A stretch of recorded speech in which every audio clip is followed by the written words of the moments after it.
बिटिआरनि लेङाइ गाहाय मावफुं सोद्रोमा गोविंद चन्द्र बसुमतारिया हरिसिंगा UN ब्रह्मा एकाडेमी फरायसालियाव गंजि जरा डेस्क बेन्च अनसुंथाइ होदों। फरायसालियाव गोबां नांगौ जानाय आंखाल दंमोनब्लाबो दिनै गंजि जरा डेस्क बेन्चखौ होयो।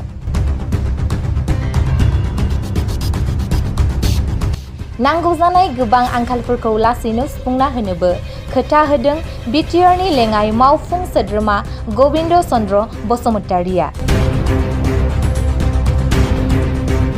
लोगोसेनो UN ब्रह्मा एकाडेमीनि गोरायुं जोंखां दैमारि बिथाङा अनसुंथाइखौ मोनना गोजोननाय फोरमायदों आरो इयुननि समावबो गोनां जानाय आंखालफोरखौ लासैनो सुफुंना होनोबो खावलायो बिथाङा।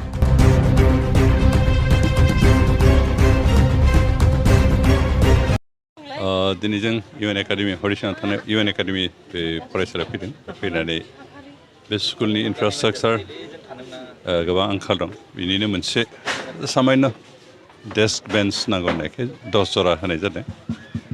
बेनो थोजासेना आसलते गोबां नांगौ खिन्थु जों गिबि बाहाय हिसाबै बेखिनिखौ होदों। बेनि अनगायैबो बे फरायसालियाव बिल्डिंनि अबस्था मोजां नङा। बेनिफ्राय गुबुन गुबुन इनफ्रास्ट्राक्चार गैया। बेखिनिखौ जों बोरै हायो मोनफा मोनफायै जों सुफुंलांनो नाजागोन। ओरैनो बेसरकारि फरायसालिफोरनाव गभर्नमेन्टनिफ्राय हेफाजाब होनाय अनसुंथाइ होनाय आसलते नियम मथे बा हेंथा दं खिन्थु अब्लाबो जिहेतु बे फरायसालिनि जि मावगोन जि थांखि बे सुबुं गोहो जौगाहोनायनि थांखि लानानै बेखौ गायसननाय जादों आरो बेनिखाय बे इनफ्रास्ट्राक्चारा मोजां जायोबासो जोंनि फरायसाफ्रा बेयाव फरायनानै मोजां मोनगोन। दा बेनिखाय बे गासैबो आंखालफोरखौ सुफुंनायनि दायित्वखौ जों नियम मथे हेंथा दंबाबो बे दायित्वखौ जों बोरै हायो मावफुंलांनो नाजादों आरो बिनिनो दिनै गिबि हाबाफारिया बेखिनिखौ लाबाय। जों उनाव बाखि बिल्डिंनि बा गुबुन गुबुन इनफ्रास्ट्राक्चारफोर आंखाल दं बेखौ सुफुंनो नाजागोन। सार दिनै बे आथिखालनि मुगायाव नुनो मोनदों बर' बिजोंजों गोबाङानो फोरोङालासिनो गोबां इंराजि बा बायदिसिना बिजों फोरोंनाय बेनि सायाव गार्जेनफोरनि सायाव बा मा बुंनो सानदों फोथांना लाखिनाय बर' बिजों फोथांना लाखिनाय बेलायाव?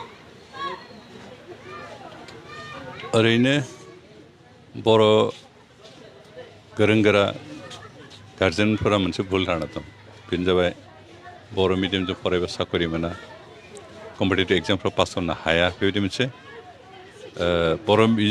बर' मिडियाम एजुकेसन प्रति मोनसे आन्डार एस्टिमेट साननाय दं। आसलते बे थिग नङा। कारण दिनै दासिमहालागै जि नुदों जे बर' मिडियामजों बर' मिडियामाव फरायनाय गोबां स्टुडेन्टआनो APSC पास जानाय दं, UPSC पास जानाय दं, बेंक अफिसारफोर दं, गोबां साकरि मोनगासिनो दं। प्रब्लेमा मिडियाम नङा, प्रब्लेमा गावनि साननायसो। जों बर' मिडियामजों मोजां एजुकेसन लानो हानांगोन आरो मोजां एजुकेसन लानो हायोबा जों मोजां साकरि कम्पिटिटिभ परिखायाव पास खालामनो हागोन। दा बेनिखायनो बे भुल धारनाखौ फोसाबनांगोन आरो बेनिखायनो आरो बेखि बर' गार्जेनफोरनि बर' मिडियाम स्कुलफ्राव होनो माबानायनि मोनसे थांखिया जाबाय, मोनसे कारना जाबाय जे बेखि सरकारि जिफोर LP स्कुल बेवहाय जोंनि गोबां स्कुलफ्रावनो सासेल' फोरोंगिरि थानायखाय क्लासफ्रा इरेगुलार जाया।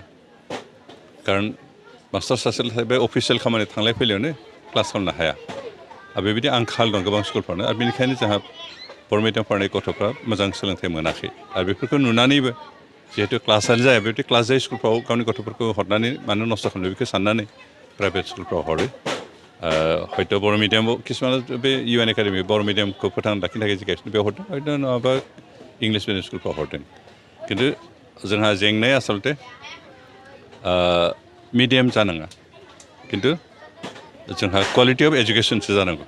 जों मिडियामा जियानो जा क्वालिटि एजुकेसन जेराव होनो हायो बेनो हरनो हायो, इंलिसानो जा असमियानो जा बर'आनो जा क्वालिटिखौ जों मेनटेन खालामनो हायोबा जों जेबो प्रब्लेम गैया। जोंनि गथ'फ्रा जोंनि फरायसाफ्रा मोजां एजुकेसनखौ मोनगोन। माथ्र' जों क्वालिटि मेनटेन खालामनो हायाखै बे आरो जोंनि बर' मिडियाम सरकारि स्कुलफ्रा बे क्वालिटिखौ मेनटेन खालामनो हायैखाय गोबां बर' गोरों गोराफ्रा गावनि गथ'फोरखौ बर' मिडियाम स्कुलफ्राव हरनो बानाय मोनसे माबायाव फैदों आरो बर' मिडियाम फरायोबा जोंहा कम्पिटिटिभ एग्जामाव देरहानो हाया बेबायदि मोनसे मन'भाबा फैदों आरो बेखिनिखौ जों गैया खालामनांगोन। बेनिखायनो जों बर' मिडियाम जिखिनि सरकारि स्कुलानो जा बे सरकारि स्कुलानो जा क्वालिटि मेनटेन खालामनायनि बेब'स्थाखौ जों खालामनो हानांगोन, अब्लासो बर' मिडियाम स्कुला थांना थानो हागोन।